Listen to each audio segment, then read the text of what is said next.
In 2007, we learned from the Courage trial that angioplasty and stents don't reduce the risk of death or heart attack, but patients didn't seem to get the memo. Only 1% realized that there was no mortality or heart attack benefit, perhaps because cardiologists failed to happen to mention this little fact.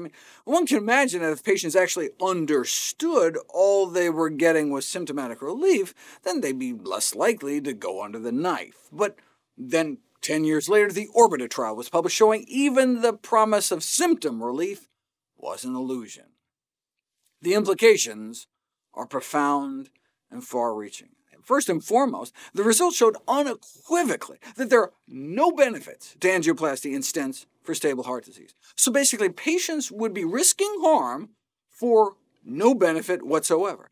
So it's hard to imagine a scenario where a fully informed patient would choose an invasive procedure for nothing, remember the stent consent form? Now it looks like this. So, is the Orbita trial the last nail in the coffin for stents in non-emergency situations? An editorial in the Journal of Cardiovascular Revascularization Medicine disagreed, pointing to the broad angina relief that occurred in both arms. In other words, stents helped, even if the fake operation without stents helped just as much. So hey, if I give a patient a stent and they are benefiting from the placebo effect, well, who am I to interfere with that benefit of this quote-unquote therapy? Well, then why not do fake surgeries? Stent placement can go for like $40,000. It'd be cheaper to just fake the whole thing, right? The reason we shouldn't keep electively stenting people is because there's a body count. During stent placement, 2% of patients develop bleeding or blood vessel damage, and another 1% die or have a heart attack or a stroke.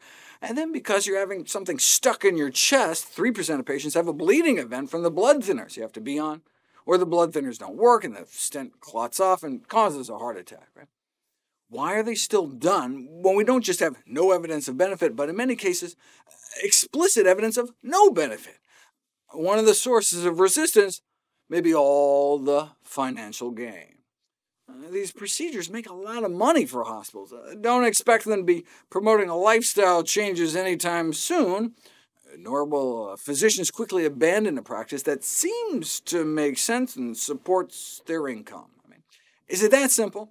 Is it that famous Upton Sinclair quote on how difficult it is to get a man to understand something when his salary depends on his not understanding it? Think that's just cynicism? Let's ask doctors themselves.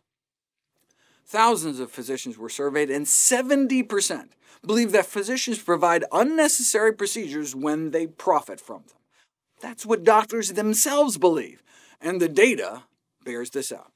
Doctors have been shown to make different clinical decisions for patients based on how much they get paid. For example, when choosing which chemotherapy to treat breast cancer, increasing a physician's margin by 10% can yield up to a 177% increase in the likelihood of choosing one drug over another. That may be why cesarean sections are more likely to be performed in for-profit hospitals compared to non-profit hospitals, operating on commission. Pay surgeons per procedure, and you can increase surgery rates 78%.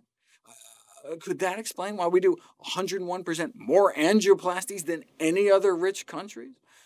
A study on physician financial incentives and treatment choices and heart attack management found that they do indeed respond to payments, and the response is quite large.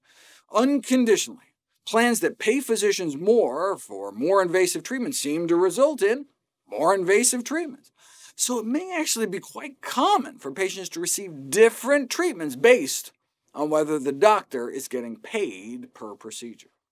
One of my heroes, Dr. Caldwell-Esselstyn, who always tries to see the best in people, even he had to break down and admit that compensation may be playing a role after evidence surfaced that docs are running up millions doing unnecessary stent implants. Docs like Mark Midii, who inserted 30 in a single day. That could be like $1 million worth of billing. As a token of their gratitude, a sales rep from the stent company spent $2,000 to buy him a whole slow-smoked pig, peach cobbler, and all the fixings.